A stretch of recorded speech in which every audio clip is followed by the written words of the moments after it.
Tinapay mula sa langit. A daily morning devotion with CRC family.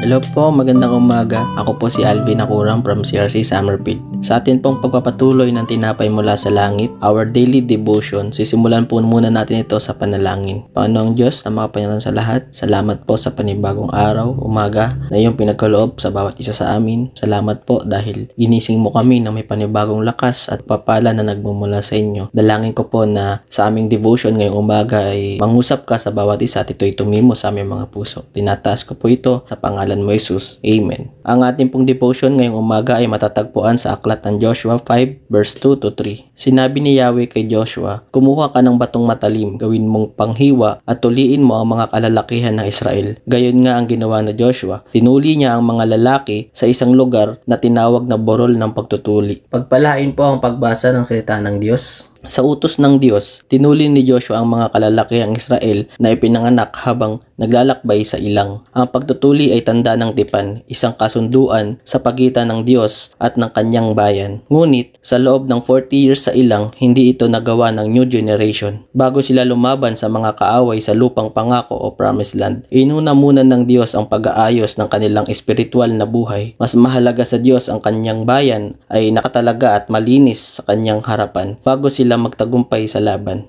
Ang ilang ay tumutukoy sa disyerto o malawak na lugar na walang permanenteng tirahan o kabuhayan. Kadalasang tuyo, mainit at mapanganib. Sa panahon ng Biblia, ang ilang ay mahalagang bahagi ng paglalakbay ng mga Israelita mula sa Egypt patungo lupang pangako. Sa ating spiritual life, ang ilang ay hindi lang pisikal na lugar kundi simbolo ng pagsubok, pagtuturo at paghahanda ng Diyos. Dito hinuhubog ng Diyos ang pananampalataya ng mga Israelita. Ang flint knives ay ang mga kutsilyong gawa sa batong matigas at matalim. Karaniwang mula sa flint, isang uri ng bato na madaling patalasin sa panahon ng Biblia, lalo na noong sinaunang panahon. Wala pang bakal o metal na malawakang ginagamit, kaya ang mga tao ay gumagamit ng matutulis na bato bilang kutsilyo o pangputol. Ang mga bagay na ito ay sinaunang kagamitan ng gawa sa matulis na bato. Pinagamit ito ng Diyos kay Joshua upang una, ibalik ang Israel sa ugat ng tipan nila kay Abraham. Pangalawa, subukin ng buong pusong pagsunod. At pangatlo, magbigay ng espiritual na larawan ng paghahanda at paglilinis. Tayo po ay mag-reflect sa mga sarili natin, tanungin natin kung gaya ba ng mga Israelita, may mga bagay rin ba sa puso natin na kailangang ayusin o alisin? Hinahayaan ba natin ang Diyos na baguhin tayo kahit mahirap, masakit ang proseso? Marami sa atin ang excited sa mga pangako ng Diyos, tagumpay, pagpapala at pag-angat bagong season, promotion, answered prayers. Pero minsan nakakalimutan natin na ang tagumpay ay may hinihingi munang pagsunod. Sa araw na ito, let's practice na manalangin at hingiin sa Diyos ang linisin ang ating puso at tulungan tayo magbalik loob.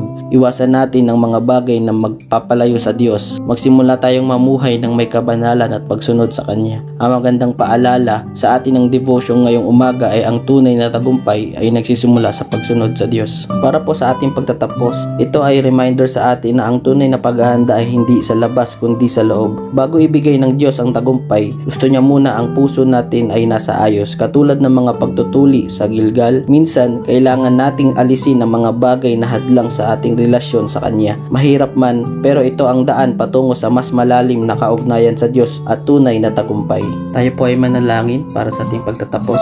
Lord, thank you po sa aming devotion ngayong umagang ito. Salamat po sa reflection ng bawat isa, Lord. Salamat po sa pagtuturo sa amin na kami ay dapat sumunod sa iyo at bago ang tagumpay ay meron kang hinihingi sa amin na kautosan, Panginoon, at dapat namin itong sundin para sa aming tagumpayan, Panginoon. Thank you for giving us a patient, Lord, and thank you for giving us hope, Lord, sa mga bagay na pinapanalangin ng bawat isa. Salamat pong muli, Lord. Itinataas ko ito sa iyo sa pangalan mo, Jesus. Amen. Maraming salamat po sa lahat ng masisipag at na nakikinig at nag-aaral ng salita ng Diyos. Huwag po tayong magsasawa at bigyan po natin ng oras sa salita ng Diyos dahil marami po tayong mapupulot dito ng mga aral at lubos din po ang magiging kaunawaan natin dito. Mga kapatid, ito po muli ang ating programang Tinapay Mula sa Langit for our everyday devotion. Abangan po natin muli ito bukas. Maraming salamat po muli. God bless us all. Magandang umaga po.